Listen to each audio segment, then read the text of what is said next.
আমরা পুলিশের ব্যারিকেড সরাইতে হয়েছে, 300 পুলিশকে অতিক্রম করতে আসতে হয়েছে। তারপরে হলো এখানে ট্রাক ফালায় রাখছে। ওই সময় খালেদা জিয়ার অফিসের সামনে যেভাবে বালু ট্রাক ছিল, আজকে সেই পরিস্থিতি হয়েছে। আলহামদুলিল্লাহ আমরা ক্রস করে হরিগঞ্জের উদ্দেশ্যে যাচ্ছি। এখানে আমরা দেখতে পাচ্ছি দফায় দফায় আটকানো হয়েছে আমাদের। এখানে বালির ট্রাক দিয়ে এখানে আটকানো হয়েছে। পাঞ্চার দেখেন,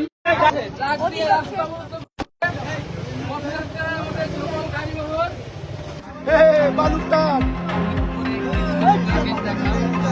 আমরা কিন্তু অবরুদ্ধ। আমরা ট্রাকটা দিয়ে ফেলে দিব।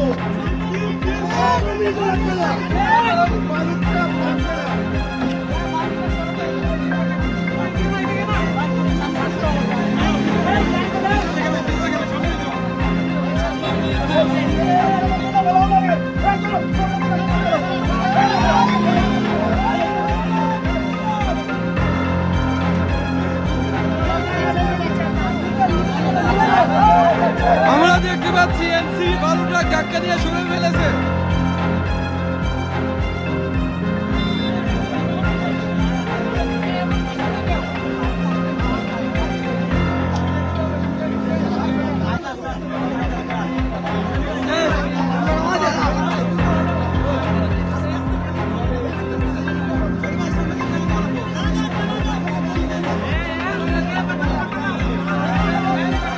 শাহরিয়ার এই